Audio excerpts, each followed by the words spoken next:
Good morning mga ka-Donworks. Gagawin natin ngayon kung paano magpalit ng spark plug ng Mio Aerox. Basic lang ulit, step by step. Pero bago ang lahat, huwag niyong kalimutan mag-likes, comment, share, and subscribe. Paki-click na rin yung notification bell para maging updated lang kayo sa mga bagong basic maintenance ng inyong motor. Yun lang mga ka-Donworks, tara!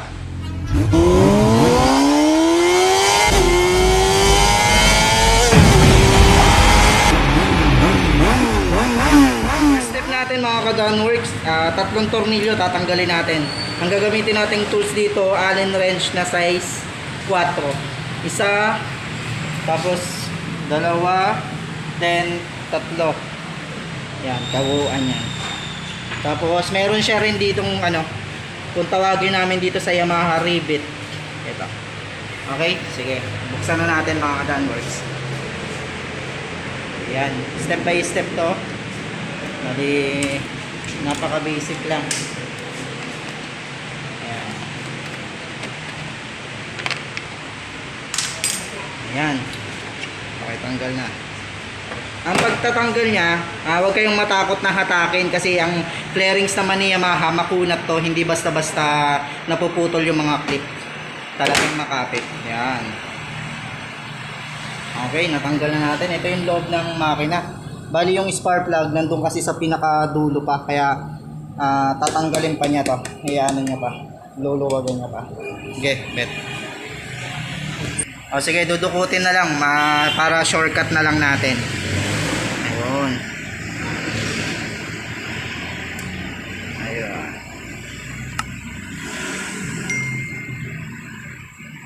Few moments later. Ito lang yung tatanggalin natin, yung spark plug cap. Nakasuksok to dun sa ito yung tinatawag na spark plug cap. Doon siya nakasuksok sa may ilalim nitong solenoid, BBA solenoid. Okay mga ka-Donworks, tatanggalin na natin gamit yung spark plug wrench, T-wrench. Ayun na. Importante may mga kahit konting kaalaman tayo sa basic maintenance ng ating motor para kung may tools tayo nagagawa. Napaka basic lang naman kasi talaga, tsaka less hassle sa pagpili sa kasa. Laging tatandaan pag magluluwag tayo ng mga tornilyo kahit yung spark plug, counterclockwise para hindi mabilog or maka-lost thread. Yun. Medyo na nga siya. Medyo sunog na yung yung sunog ng spark plug. Bibigyan ko lang kayo ng idea kung tuwing kailan pinapalitan yung spark plug ng motor natin.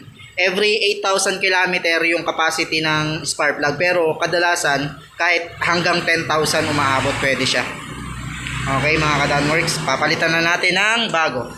Ito yung bago. Yun. Okay, lagay na natin. Ganun lang din, plug and play lang kung paano natin tinanggal. Ganun lang din natin ibabalik.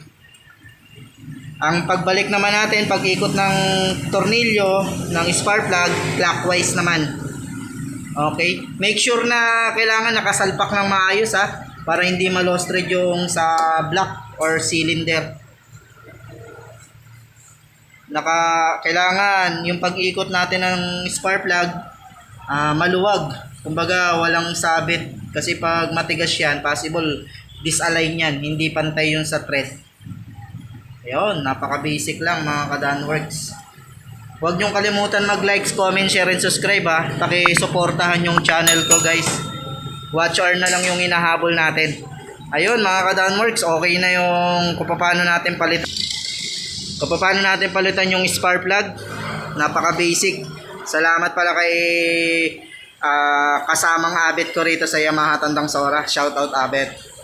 Syempre bagong lahat kay Sir din, sa kanyang motor to. Sir, shoutout Sir. Salamat. Yun lang mga ka-Donworks, napaka basic na pagpapalit ng spark plug ng Mio Aerox. Suportahan yung channel ko. Kailangan patulong ako sa watch hour ko. Yun na lang naman yung hinahabol ko. Salamat. Huwag niyong kakalimutan mag-likes, comment, share, and subscribe. sa aking YouTube channel. Kung wala naman kayong mga tools, pwede naman kayong bumisit dito sa aming branch sa may Yamaha Tandang Sora. Yun lang. Salamat. God bless.